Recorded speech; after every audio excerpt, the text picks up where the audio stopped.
Wa salam, salam, my brothers and my sisters. I want to talk to you about some things that's been on my mind, and I'm sure you might have thought of these things too, and it's been on your mind. I've seen so many people that are interested in being in the pulpit. I don't want to say reverend or preacher or minister. I just say in the pulpit. And many of those people have had ill will towards the drive to get them in that position. So today we're going to dive deep into some of those people who went into ministry and grew so exponentially that and failed because they went in with the wrong purpose and the wrong reason, and they bamboozled a lot of people, thousands and thousands of people, because they founded them as their flock. So today, that's what we're going to dive into. This is the Black News Network, the real voice of Black USA, broadcasting live from a Black perspective. We do not own the rights to the music, but we do own the rights to what we say. I am honored and blessed today to bring on my co-host and friend, Mr. Claude Foster. How you doing, Mr. Claude? Good afternoon, my brother. Glad to be with you on this beautiful Sunday afternoon. Thank you so much. We're going to go into, let's start with the very first individual that may bring in some interest. And we're going to start way back. We're going to even go further back than these two people on the screen right now. So I'm going to take us out so you can get a good look at who this is. Then we're going to come right back in about 3 seconds. So here we go. Take a look at who that is.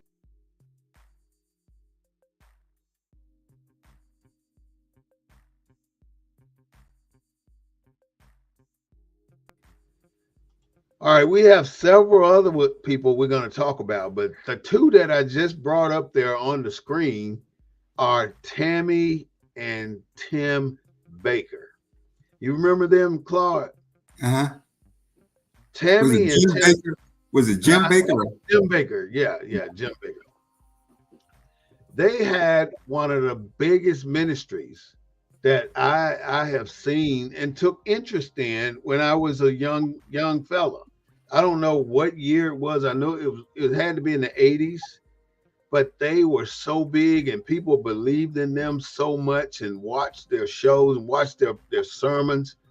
But it got to a point where they were making so much money, it started to give you that feeling that you're above the position God put you in. And because you started feeling like you were above that position God allowed you to be in, he had to show you where you fucked up. And that's basically what it is. So do you remember anything about Jim Baker?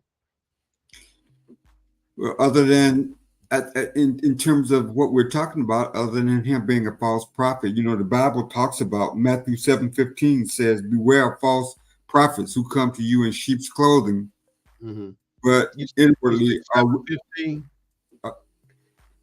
Matthew 7:15. Okay. "Beware of false prophets who come to you in sheep's clothing, but inwardly are ravenous wolves." And I think that fits Jim Baker to the T. And but it's not just Jim Baker's leaders who exploit Christianity for their own personal and political gain must be held accountable. And so, to the degree that who these people exploit, and the type of people, whether it's Jim Jones, they're typically people that are in a disadvantage in society, and these people know how to exploit those people. Political leaders do it. It's all across the board, ain't it? Not just ministers, it's leaders all, in politics it's all, too. We hear about the big ones, Jim Jones. We seeing what's going on with T.D. Jakes, Eddie Long. Eventually, they get. It's like a child. If a child has no parameters, no boundaries, that child just goes wild. And that's what these false prophets do. If greed is greed to begin with, some type of greed. When is enough enough? That's a great question. You can't outbuy happiness. I mean, you can't. There ain't enough out there to buy for you to be happy. And how much money do you actually try and get by being a reverend or by being in the ministry? And people see the luxuries and the things that are out there in the ministries. And look at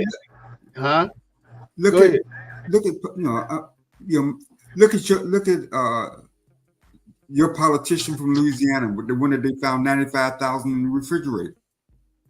What was his name? Was it Mendez? No, well, Mendez is another politician, but this was Jefferson, Representative Jefferson from Louisiana. They found the $95,000 cash in the refrigerator. These people make $174,000 a year. They got all kind of perks. How much do they need? Well, Joe Osteen was hiding money in the bathroom walls. But while I'm talking, I want to bring in our second host today and our guest from Mississippi. This is Mr. Steve Herron. We would like to welcome you to the Black News Network. As you know, we're talking about false prophets today and people that go into ministry to make that money, because it's a ton of money in it. And I've seen it all over the world where people take advantage of souls that are weak and ready to follow.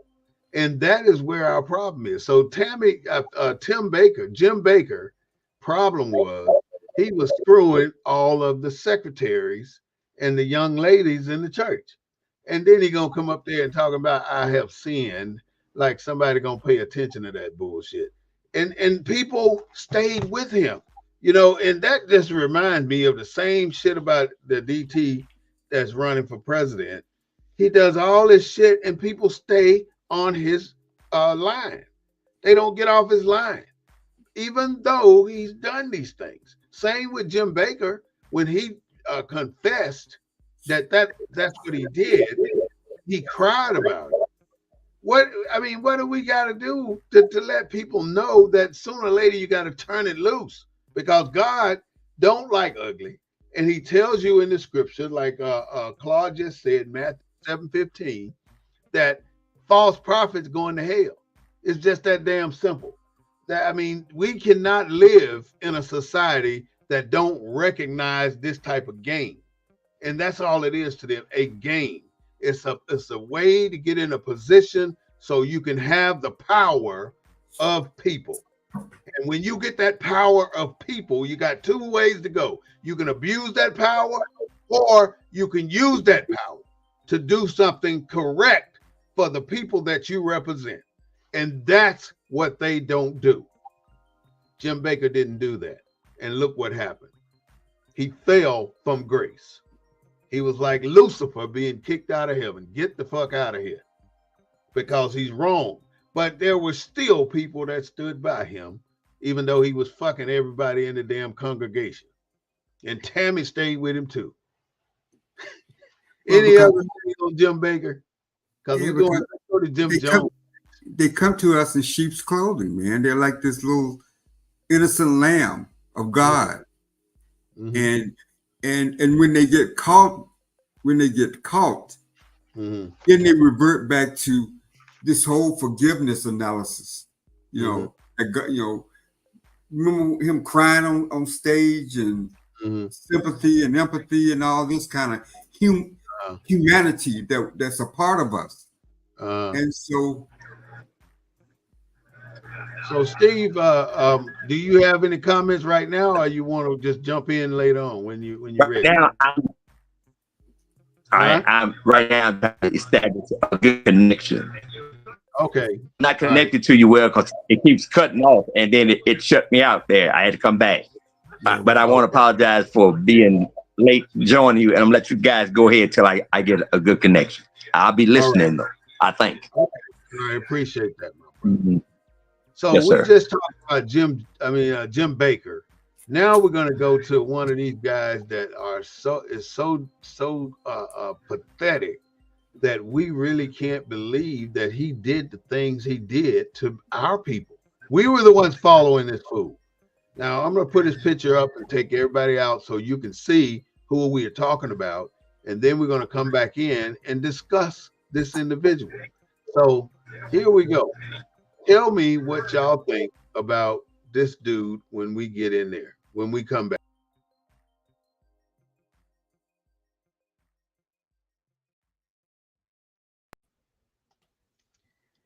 That is who? Who is that dude? I forgot his name. What's his name? Jim Jones. Jim Jones. He took people down. Oh, you done went out again. What do you know about that man? Well, you know what the news reports. I mean, he convinced a group of people that his version of religion was the true gospel, and it had nothing to do with education. I mean, a lot of those people that went with him were PhDs. I mean, they were well educated folks. So it goes beyond education. These false prophets are able to latch on a certain element of our humaneness and attach themselves to that, and we forget what the Bible says. We forget everything that we were taught, and they become our mother, our father, our whatever provider. I mean, you name it. Jim Jones just took it to the extreme. You know, the pastors, the politicians, they stop at the money aspect. But you can get so much power. You can amass so much power that it goes beyond just what we think would be a normal want, a normal need. And it's not just Jim Jones, but you're forgetting about all the other false prophets, the Christian right, all these political leaders and stuff like that. They come out of that same mode, that same kind of argument and same kind of, we know what's right. We're going to do right by you, and all at the same time they're lining their pockets. So, I had a guy tell me, since I worked in civil rights, I had a guy. I was working a community event, and they didn't have any supermarkets in the community, right? Any like a nice HEB or Albertsons or a quality grocery, right? And his comment was, well, we don't need one in our community. I can stop at a supermarket on the way home. And that got me to thinking about integration and our mindset. When we were fighting for integration, we wasn't fighting for inclusion where we were. We were fighting for inclusion where somebody else was. We wasn't fighting to build movie theaters in our Black community so our kids could go to theaters close to home. We were fighting for integration to go to theaters where they live. So I think whether it's the church, whether it's with these false prophets and what have you, it's these kind of false. When we talk about America and we talk about all these different false structures that are put in place to keep us in our place, it's just a continuation of that. The churches are 501c3s, which legitimizes them, right, as a component of government. You think government would set up something that would benefit the masses of Black people who've been corrupted by religion in the first place, who was taught a certain style of religion from the beginning that wasn't even introduced to the Bible? The Bible was only held by a few people, the master or some other Black person that the master had direct oversight on. We never held the Bible. You go to most churches, you don't even see no Bibles anymore. You know, allegedly they're on the cell phones and stuff, but we've always depended on that one person to tell us what we need to do. That is such a description of people that lead us through our society. So think about it. Today is the most segregated day in the United States of America. Black people go to black churches, white people go to white churches. We are segregated on this day more than any other day. Any other day, we're all in the supermarket together, we're in the schools together, we're in the libraries together, we're in the pool together, we're everywhere together. But that togetherness was our demise.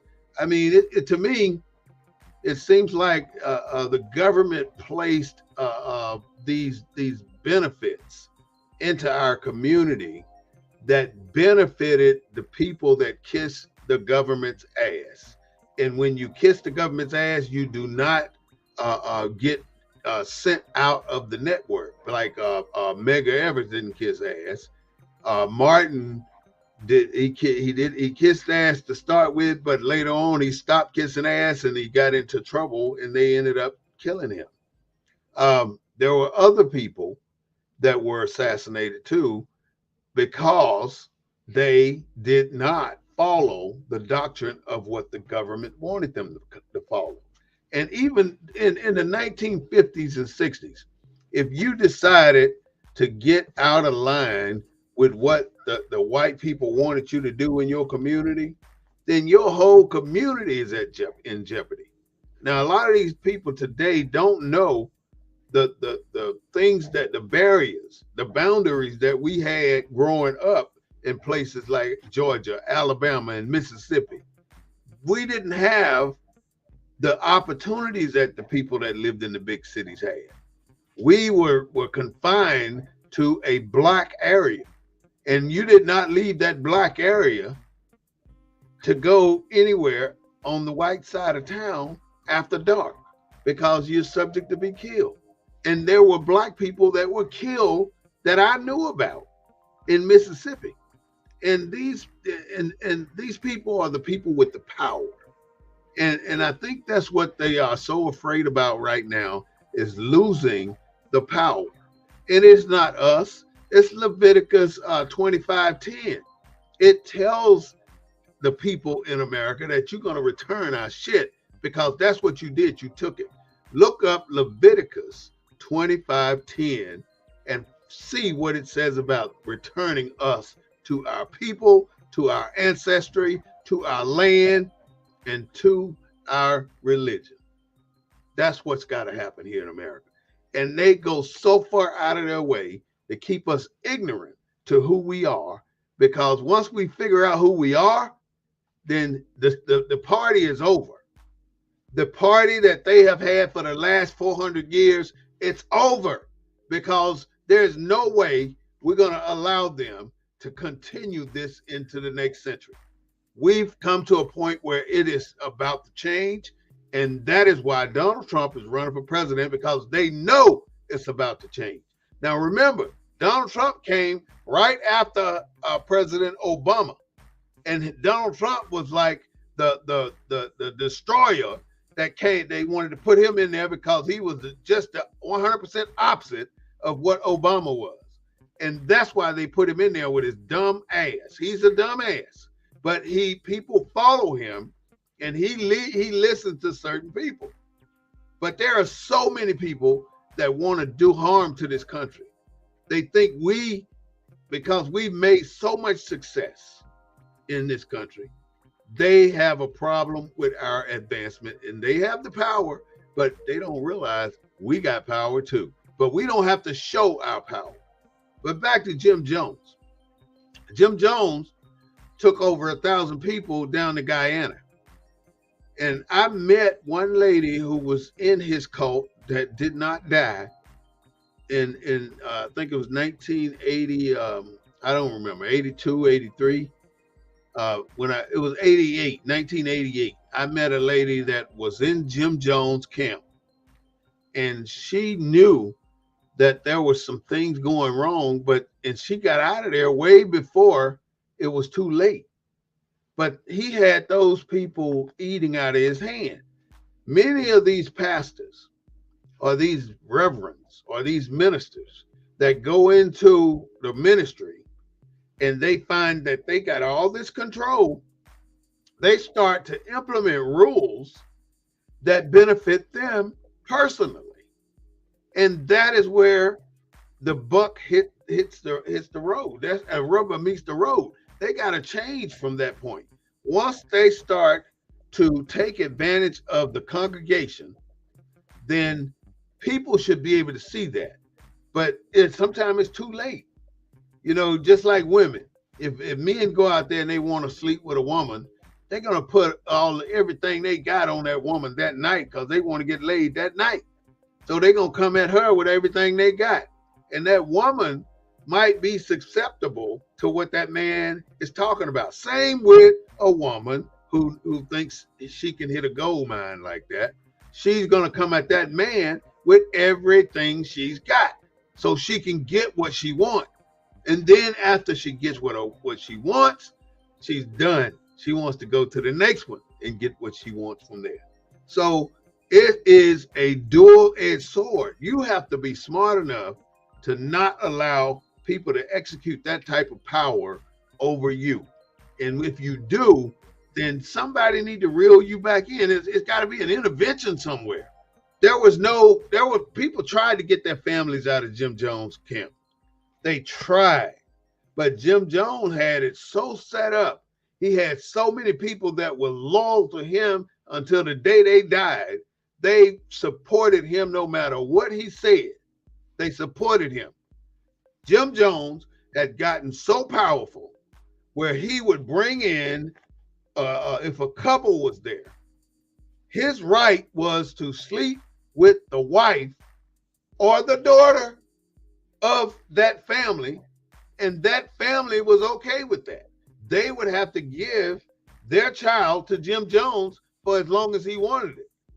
And then if you look at some of the images and pictures that are out there about him, you see he's surrounded by young people, young girls, and young boys. He went both ways, by the way. He did the boys just like he did the girls. And at the end of the day, these congressmen went down there because a lot of people had been complaining to Congress, and they found Jim Jones. They talked to him, and people started slipping notes to the people that were in the entourage. And these dumb motherfuckers, I'm sorry to say that, these mofos gave the notes to Jim Jones and said, see, we got people wanting to leave. How stupid can you be?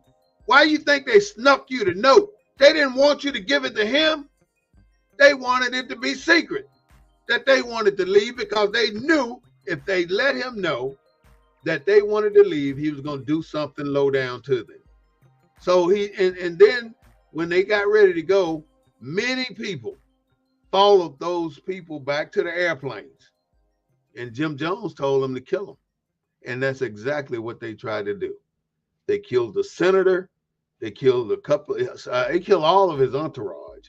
I don't know who got out of that situation, and I don't know who died, but there were many people that were part of the group that wanted to leave, and they got to the airplanes, and these people that was in Jim Jones' camp opened fire, and they shot these people because Jim Jones knew it was over with.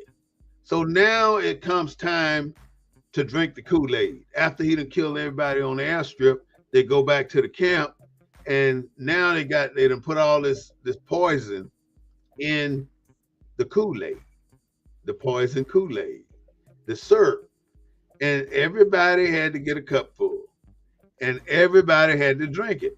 And if you didn't drink it, there was somebody to inject you with it, with the needle. They injected the ones who refused to drink it. Welcome back, Claude. I'm talking about how they made the Kool-Aid and poisoned the Kool-Aid, and they made over 900 people to drink this Kool-Aid, and over 900 people died right there on that damn field for Jim Jones. And it is a sad situation. Go ahead. Well, how did so many people believe that Jim Jones was taking them to a utopia? I mean, what's at the root of these belief systems, man, is something better than what they got.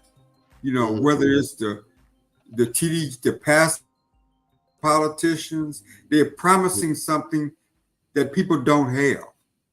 And as long as we have this kind of unequal society, people are going to always be grabbing hold on to something that gives them something better than their current position in society. That's beautiful there. That's a beautiful analogy. Go ahead. I mean,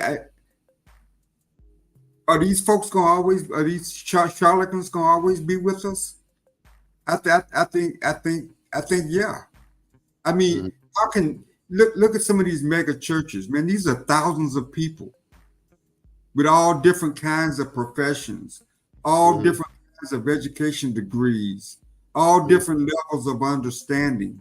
They're following kind of prophets, professionals, as well as the people that are more vulnerable. That's how my former pastor can work with a guy in Louisiana, a Wharton graduate, and sell people bonds that they knew weren't no good. Chinese bonds had no value. Taking poor people, taking people's life savings, man. Yeah, that's something. Another one of the preachers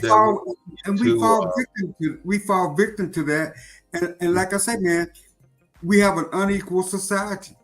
You remember Lamar Whitehead, the preacher that was in the pulpit and was preaching, and the people, the robbers broke into the church, and he took all his jewelry while he was in the church and preaching, and he had wore everything he had.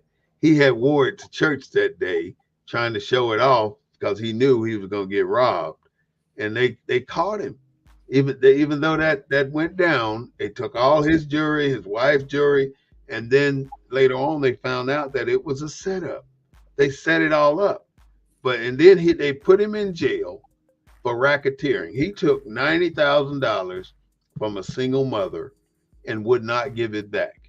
So she sued him and went to the federal government, and they put him in jail for 9 years. He's in jail right now. Huh?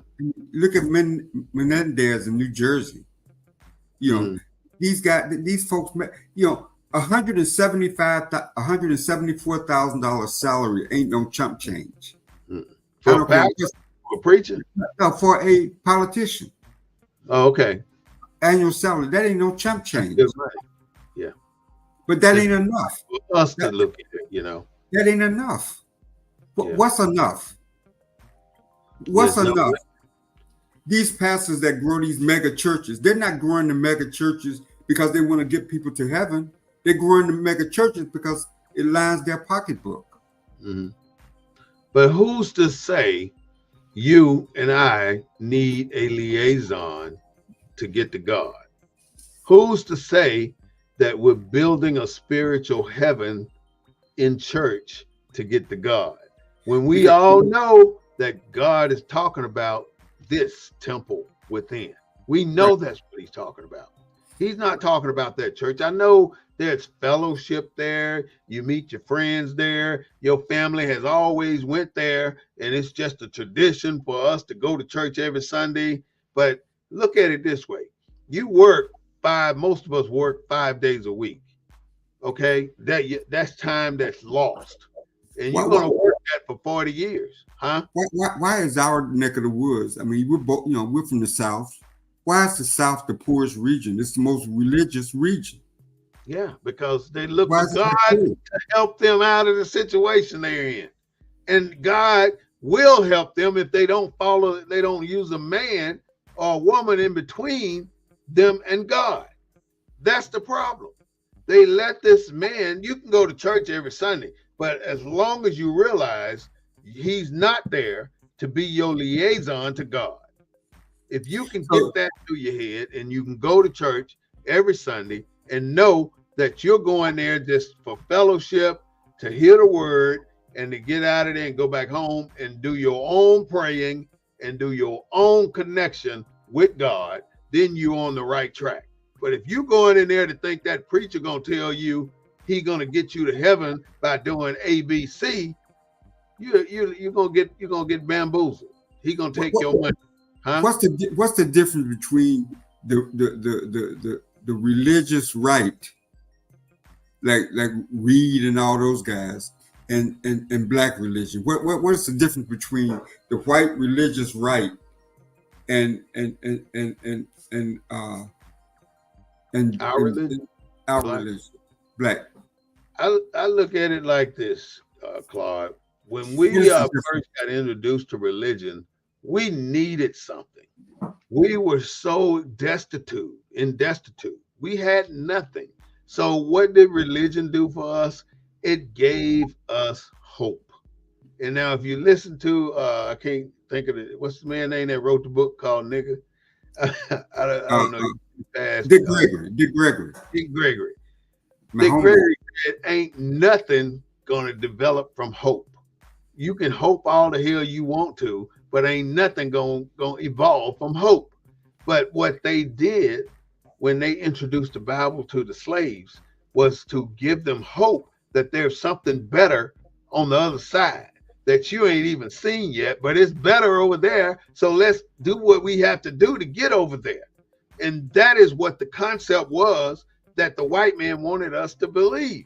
But you can't believe that we still believe that today. I mean, that was true then, but that can't be true today. We talk about heaven, we talk about hell, we talk about all these curses, we talk about all these characters in the Bible that we know back in the back of our mind that they all black. They were all black. But we got whitewashed with all these people in America. You go into most of these homes down in the South, even today, what you gonna see on the wall? A white picture of Jesus. I was watching TV. Long hair. They telling you that's your God. That white man up on that wall, implicating himself as Jesus, that is your God. And you growing up in that society, in that home, that's the first thing you learn, to respect Jesus. You don't do anything to disrespect Jesus, because if you do, you're going to get beat down. So we have the same mentality today in 2024 that we had in, what was it, 1860. That's about the time they gave us the religion part. We only had it 3 or 4 years before we got free. So we have that same mentality. And that is the problem. And we too afraid to change because we think we're going to lose something, or we think we're going to get banned from heaven. You banned from heaven already because you allowing that man up there to be your representative to God, and that man is a devil. That is the problem. He's a Lucifer. I think it's a little bit more complicated than that too. I think our churches have, they're the, you put up that map of all these different communities, black communities that were destroyed. Mm-hmm. At the nucleus of every one of those communities was the black church. Mm-hmm. So when? Well, even today, you look at most black communities, when you look at any kind of development, any kind of economic development that goes on in that black community, social outreach or whatever, most of the black leaders come out of that black church. But if it ain't benefiting the church, it ain't gonna happen. Well, tell me something that happened when it didn't benefit the church. Exactly. Well, yeah. Nothing. Because they are looking out for their own interests first, and then what we can do for the rest of the country. They built a gym with city money at a church. I ain't gonna call no name. When they built this gym, now they charging people to use it. What kind of shit is that? You took city money and built that gym, and now you want to take money from your constituents, your congregation, to use the gym. Churches have access to tons of money, and if they are smart enough to get that money, what are you going to do with it? You're going to go build a big dumbass building that you use maybe once a month, and it's just sitting there with nothing going on in it. And you took our money to build that shit. What the F for? Why do we need that when it's all over the city and you don't use it? Look at downtown San Antonio. You go down Commerce Street, is that Martin Luther King, where they got Barbara Jordan Community Center, and right beside it, they got Claude Black Community Center. Who in their right mind gonna put two community centers side by side? And not even a mile away, there's another one, the Dory Miller Community Center, that's been sitting empty for the last 7-8 years. Well, I think you can answer that. I think you know the answer to that. That there is no consideration for black spaces that are devalued. Mm-hmm. They threw up a couple on the black side too. They look at it, you know, that's the establishment's way of recognizing significant black achievement. Mm-hmm. So let's just throw up a community center, whether it's used or not, whether people want it or not, you know. And so it's this whole facade of our worth in this country, man. That's not just in San Antonio, it's here in Houston. All over the country, yeah. It's all over the country. Our spaces are devalued. Churches, the churches that become mega churches give those pastors a lot of political clout. Mm-hmm. But what are they doing with it? Do you think pastors right now are telling these people who to vote for? Yeah, I don't think that they're not explicitly doing it in our churches. They're doing it in these white churches, though. Oh, they are definitely doing it there. Well, they're not explicitly saying vote for. Don't give a damn about that. They're not saying explicitly vote for Kamala, just like the fraternities and sororities and all these groups. They're not saying it. It's implied. Mm-hmm. It's implied that that's who you got to vote for, because we got a two-party system, right? Mm-hmm. A and B. Mm-hmm. If I tell you don't vote for, if I say we got a binary choice, A or B, mm-hmm. we got to vote for A. Everybody gets the message. But you ain't mentioning no names. You ain't mentioned no name. You ain't explicitly said go out and vote for Kamala Harris or go out and vote for Donald Trump. Mm-hmm. I mean, what I'm saying, our government allows this system to work because it's all about control. Mm-hmm. Churches are all about control. You think every institution that benefited black folks directly has been destroyed. Mm-hmm. Agreed. The leadership that stood for black people have been murdered. Mm-hmm. So what's left standing? We have to ask ourselves: is it really for us? Mm-hmm. Because if it was, it wouldn't exist. Mm-hmm. Just like all the black towns don't exist. The ones that they destroyed, yeah. There's a lot of towns. All the black towns had black churches. They did not want us to. Those towns were too successful. Too independent. Yep, and that's exactly why they destroy all these towns. Seems like every time we do a show, we bring this up, and here it is again. All the towns that the federal government allowed white folks to eradicate, everybody in that town were made to move or killed. Okay. I mean, you can go, most people know about Tulsa, but Tulsa was one of the last ones that got done. Look at all the ones that happened before Tulsa. Then nobody talks about them. And you look at the tower in East St. Louis, that arch, that was black. That was a black community. Community. Look at New York, Central Park. That was a black community. Atlanta. Yeah, all these places where you see these common grounds that used to be black folks' land, and the federal government or the state government took it. And that has been the problem all along. So you ask yourself, the institutions that still exist, obviously they serving a greater and a wider good for the same folks that enslaved us. Mm-hmm. Yeah, you're serving a purpose if, like you said a second ago, if it was something good for us, then the government would have destroyed it. and you wouldn't have. So they allow what's not good for us to exist, but it portrays like it's good for us, and it's not. For instance, the NAACP, how can they last when every other Black organization is gone? Well, I work for the NAACP. Now, this is a question you have to ask yourself.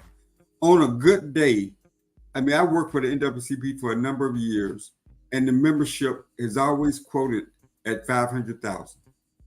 There are 46 million Black folks. So why is the NAACP the official spokesperson for Black folks? Who set it up? Who controls it? White folks. The NAACP was created by white people. The Urban League. When you look at all these other organizations, SNCC. Well, I guess what I'm saying is that the organizations that advance that status quo are going to be allowed to exist. Like I say, the NAACP, the president of the United States goes and speaks at the NAACP convention every year. I mean, like they represent us, right? But let's go back to why we're talking about these organizations. We're talking about the NAACP, the president going to speak to them, of the United States going to their meetings to speak to the NAACP, because the NAACP is not a threat to the federal government. But the same with Jim Jones, Baker, they were rolling in the dough here. Jim Jones got so big, and I think he was in Los Angeles, and his church was growing so fast, the federal government paid attention to him. So he wanted to get out of it. He started preaching about they wanted to control him, and people was getting up against that. And so he convinced them that we need to move. So he sent out a delegation to Guyana, and they bought 1,000 acres or something down there. And he took over 900,000 people down there at a one-way trip, and they did not want to leave. Many of them did not want to leave. But people, he convinced them that that was going to be his new utopia. That was going to be where he killed them. That ain't the only one that killed people. Let's go from we're going to go to another one in just 1 second. But last thing on Jim Jones. Jim Jones took all these people down there and murdered them because of because of him. It was only because of him. He wanted to show the power that he had over people. And that's exactly what our preachers want to do today. They want to show the other preachers that they got power over their congregation. That's what they do. Now, the next one that I have that I want to bring up, I don't know if you know this one here. And this one is somebody that we thought he could preach his ass off. I used to listen to this man because I enjoyed the way he delivered a message. But then it turns out he was doing some bad shit. So this is what we're going to talk about for a few minutes. And I'm going to move us up so you can see who it is. Okay, yeah.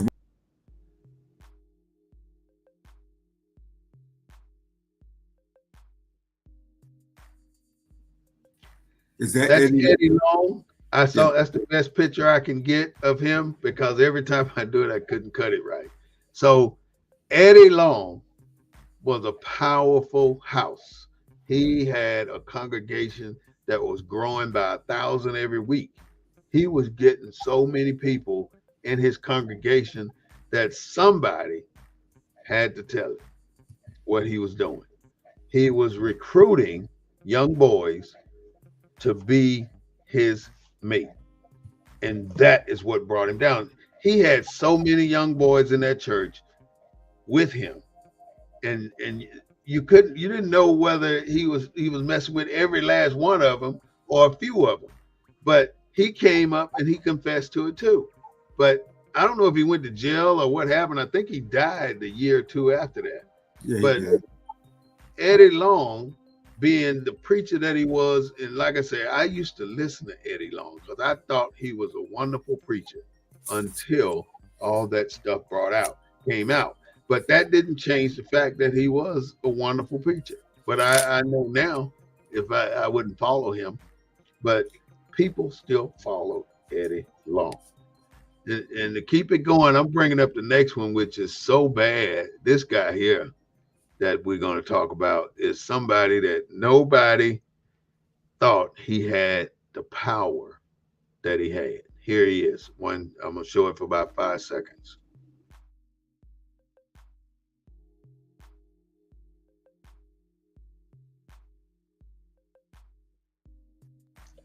This is the Nation of Yahweh cult. They were stationed in, they were building in Florida. They bought like a mall, an old shopping center in a dilapidated part of the community. And he started recruiting people. And they all wore white. And they brought so many people in that they bought this mall, and they started to clean up the neighborhood. So everybody around them thought that this some good shit, because they brought money, they brought beauty, they brought people that cared about the community. They ran out the crime. They did all these things for the community, and people thought they were great. So they joined his movement, the Yahweh movement. The last part is when they start calling it a cult, which it was all along.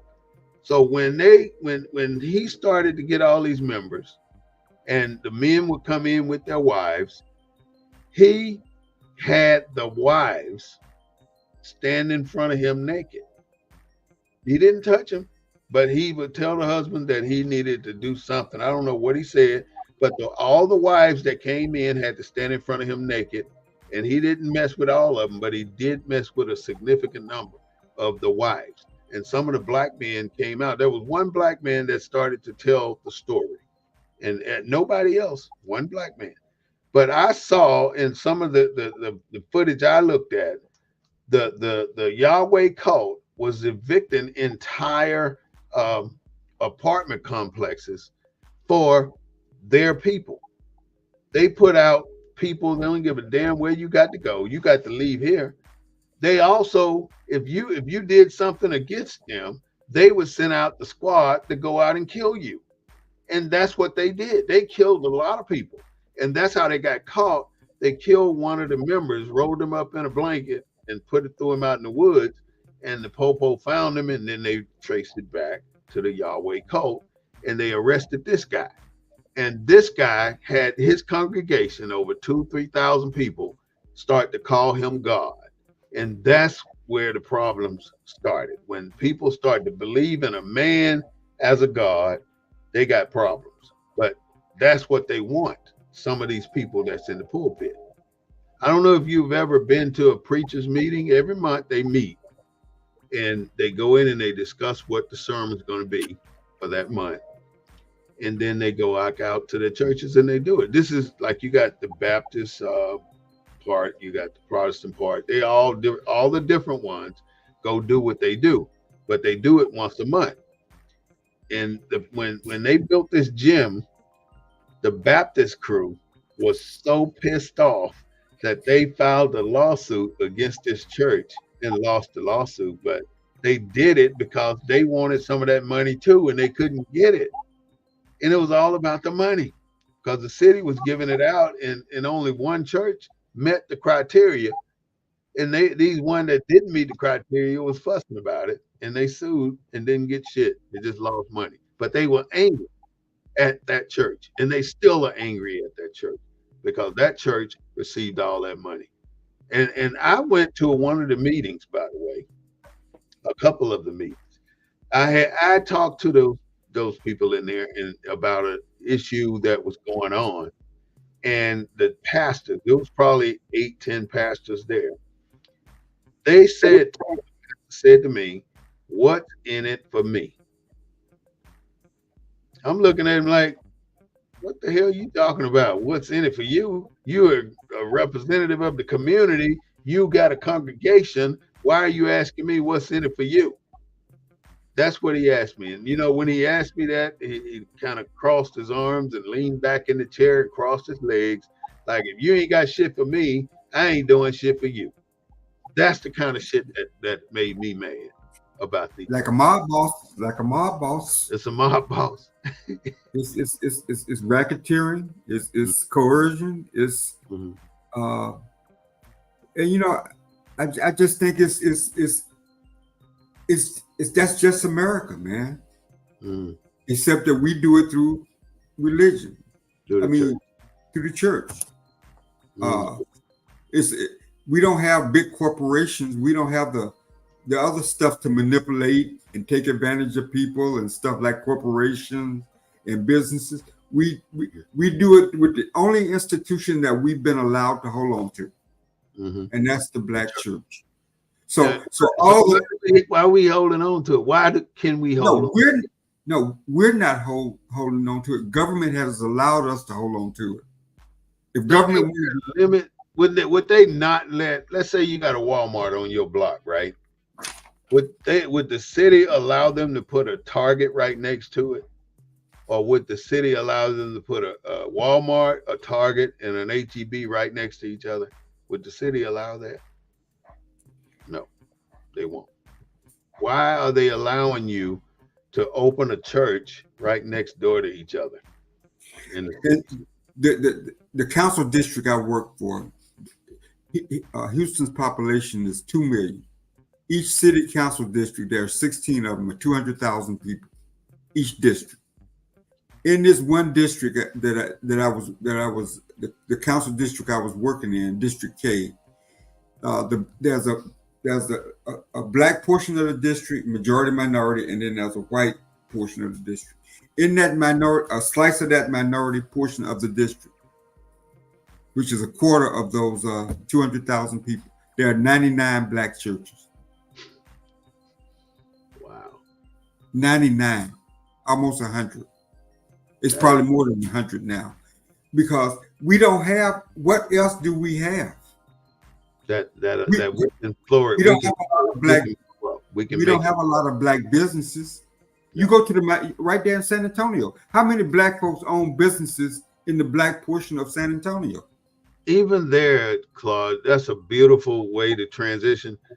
The black businesses are black businesses that are marginally succeeding.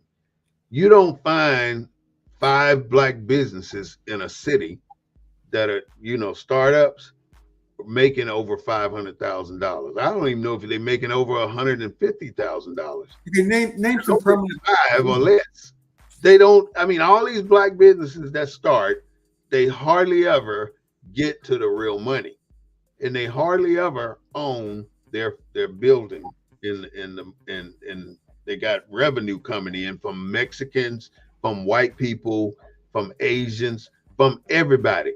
You don't get Mexicans in your shop. You don't get white people in your shop. Exactly. You don't get Asians in there. Exactly. You don't get those Indians in there that own all the damn gas stations and all the damn hotels. You don't get them coming to your black-owned business, spending their money just like you go to their facilities, spending your money.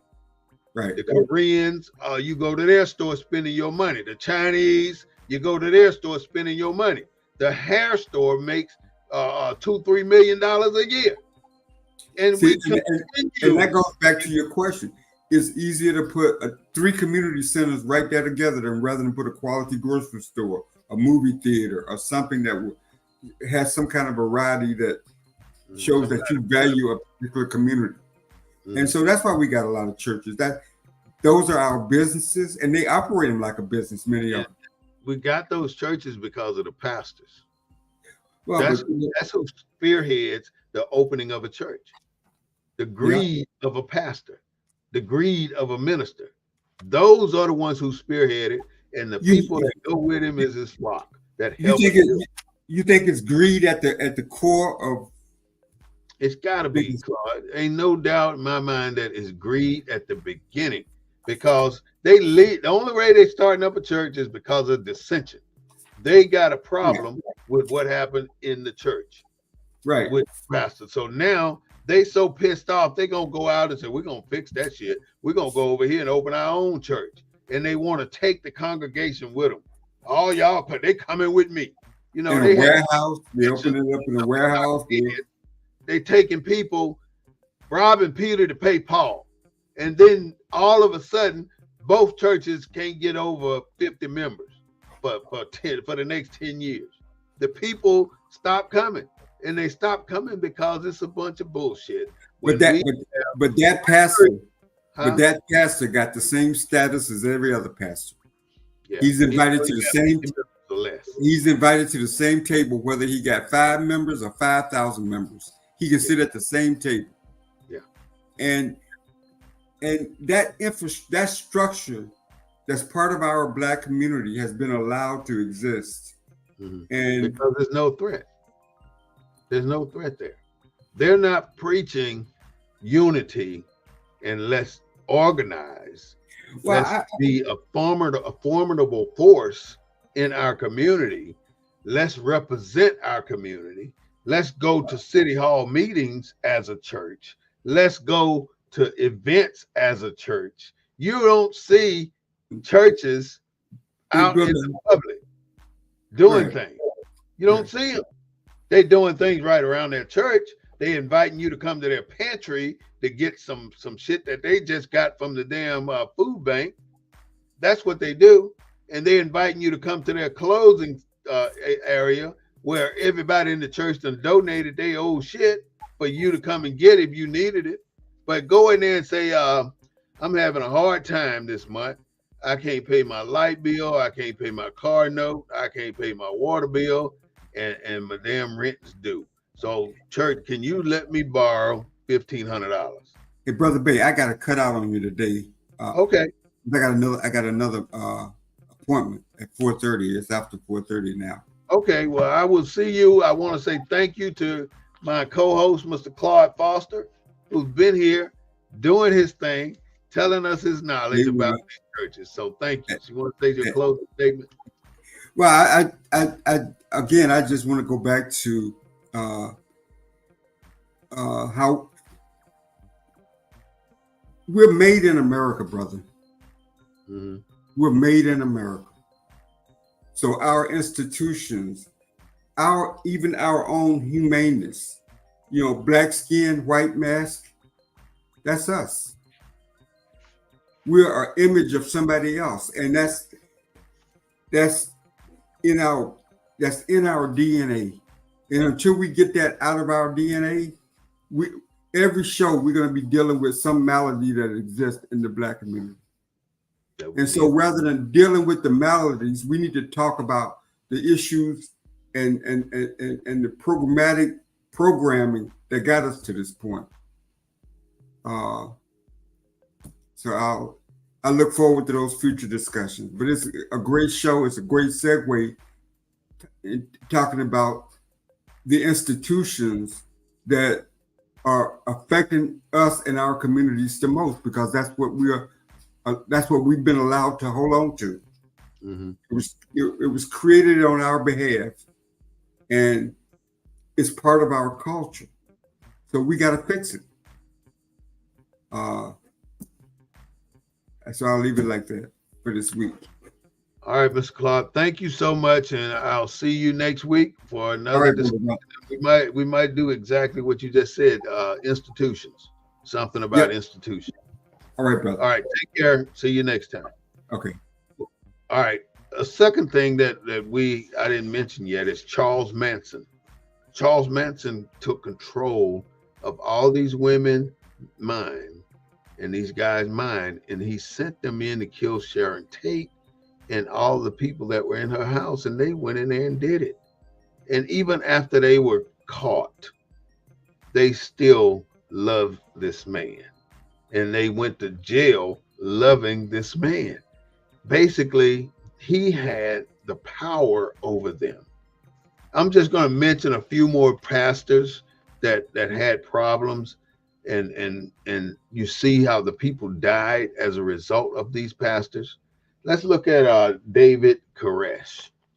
David Koresh put himself in a situation where he was fighting against the federal government, and they wanted to come in and do an inspection on his facility, and he denied that. And when they got pulled up to the gate, he opened fire on one of the officers, and from that point it was on. And the end results of that entire thing was they burned down David Koresh's building with the people in it. Some people got out, but not all of them. So when we talk about hiding behind the good book, means you open up this facility, believing in God, representing God, talking about God, and people listening to what you say, and they believing in what you say. But you eventually think you got so much control over these people, you're going to put your own twist in it, and it goes downhill. This preacher named Tiffany Montgomery.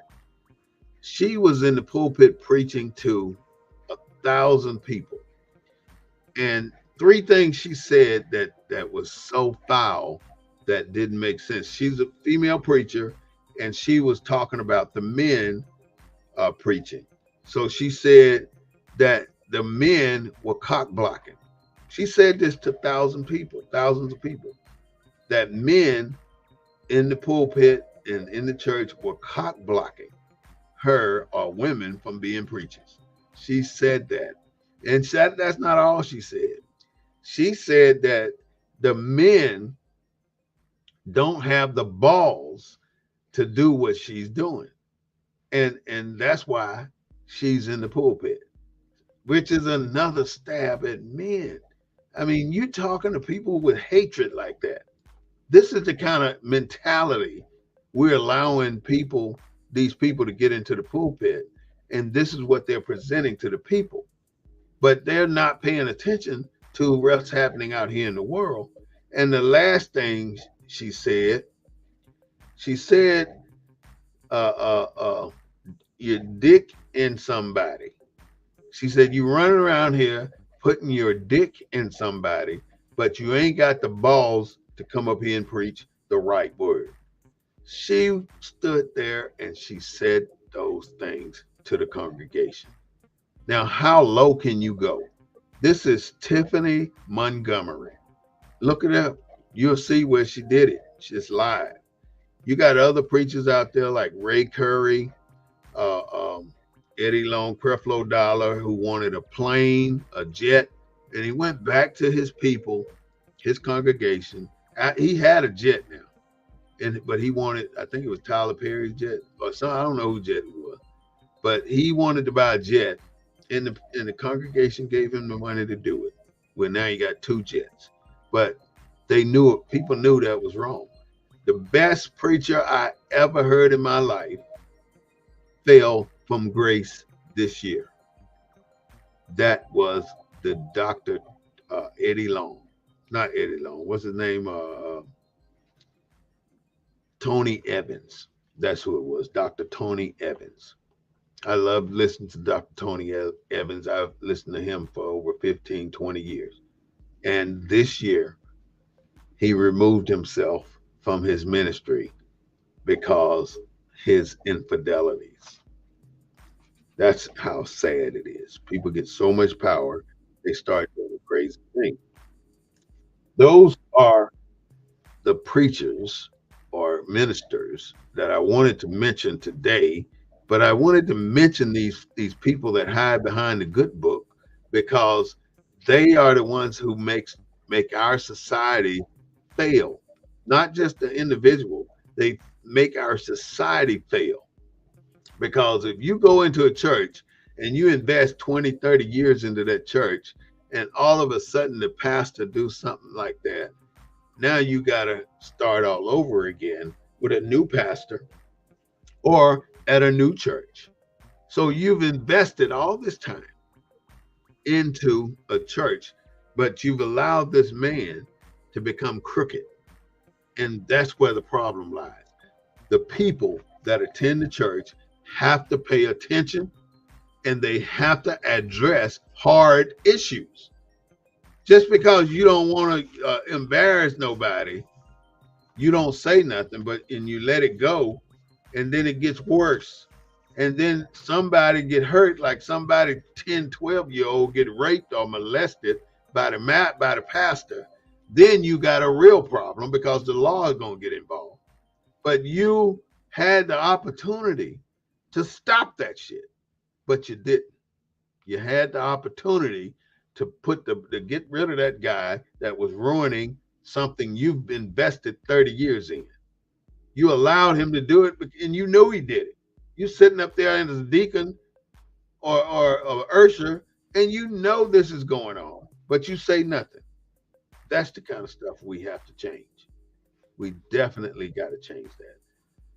The last part of my program today, this is the Black News Network, and I want to talk about the school system.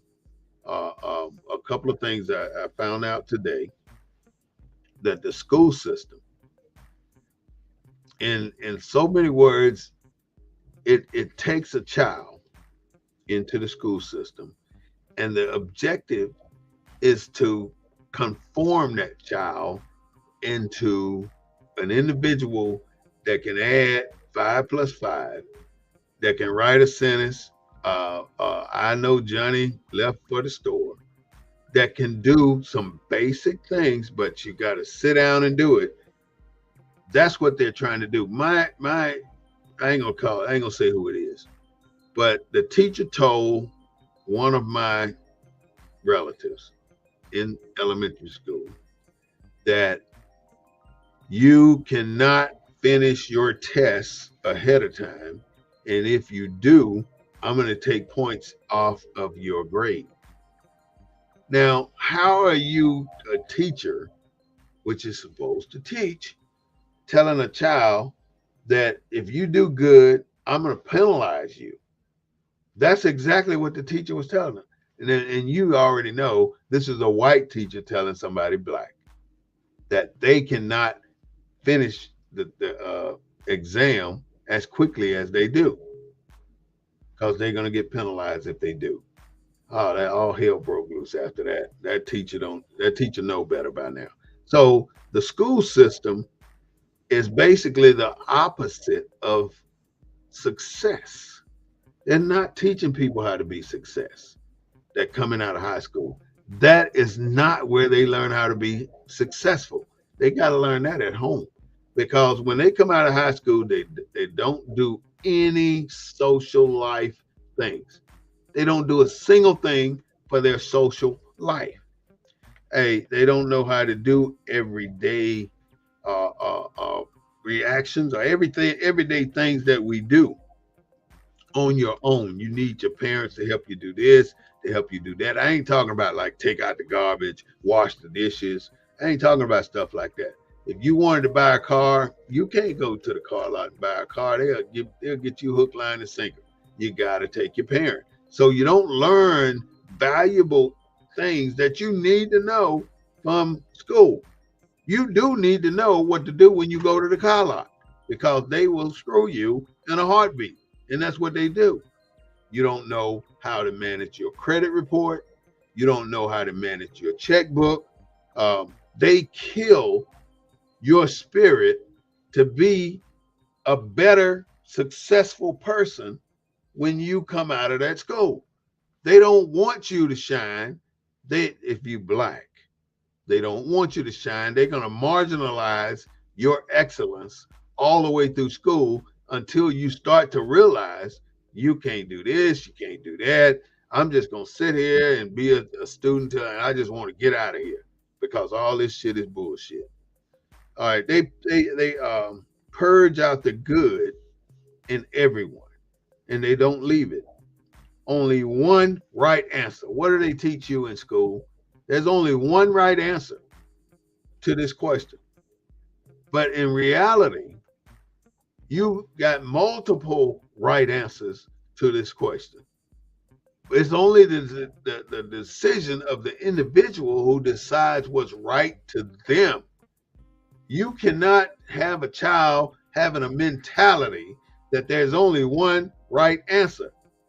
When you teach a child that child has a narrow vision of a developmental part of their life.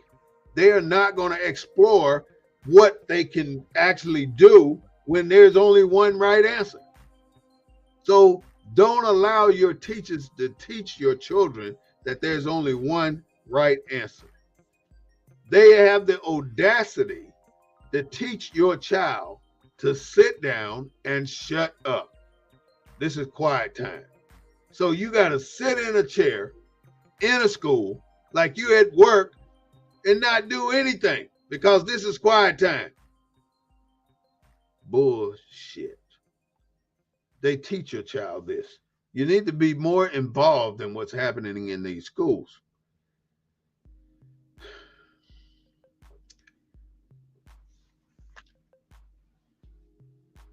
Children in school have come to a point where if we don't do it at home, it's not going to happen. If we don't change the flow, the mentality, it's not going to happen. But this is something that we have to deal with as parents and as churchgoers. We have to scope out the ones that are not for us. A few things in the news this week. The Titan submarine, which is the one who died, who imploded when they went down to see the Titanic. There was 5 people in that little sub, and all 5 perished. They all paid $250,000 to go in that sub, and now they're finding out that sub had a lot of problems, a whole lot of problems. They shouldn't have sent it down. So they're going to sue a whole lot of people about that. We all seen the news, and we saw Sean P. Diddy Combs. You saw what happened to him. You saw that the FBI raided his mansion, his 2 mansions a few months ago. And just this week, he had to turn himself in, last week he had to turn himself in to prison. So he has had his lawyers file 2 requests to let him out on bail, and they won't let him out on bail. He has to stay in jail. Another thing is they say they found like over 100 bottles of baby oil. That's weird. They said they want to get him, they want to prosecute him for forcing sex, with forcing ladies to do commercial sex. Basically, he's pimping hoes. That's what he's doing. He's pimping women out. I'm sorry, talk street to you, but that's exactly what's happening. They're gonna prosecute him for having drugs in the house and for trafficking minors, women, to wherever he track them to. They can say he can get up to life in prison. But Sean P. Diddy Combs had people like T.D. Jakes there, Ursha, all these people that he had there, Justin Bieber, they all know, Rick Ross, they all know what was going on in that house. Jaguar predicted that this is what's going to happen. Other people predicted that this is what's going to happen with Puffy. And they are so far telling the truth. Nobody knew it. In Israel, the Hamas, not Hamas, but on the north side of Israel is in 2 wars, by the way. They're in a war with Hamas, which is on the southern side of Israel, and they're in a war with Israel, Iran and Iraq on the northern side of Israel. And they're shooting bombs from both ways. So eventually Israel gonna catch hell by trying to fight two fronts. That's not an easy task. So what are you going to do? Where are you going to put all your forces? On the left front or on the right front? Or are you going to divide your forces so thin where you ain't got enough to defend either front? So your general's going to have to make some solid decisions, because if one mistake will let them take y'all out. They're going to have to make some real solid decisions. These handheld pagers blew up. You got to be some slick shit to sell pages to people in another country. And all of a sudden you hit a button and every one of those damn pages blow up. 12 people died from those pages, and over 250 people had to go. No, they said almost 3,000 people had to go to the hospital because 3,000 blew up. That's crazy. Over 200 people injured. Hezbollah and Israel, that's where those people were.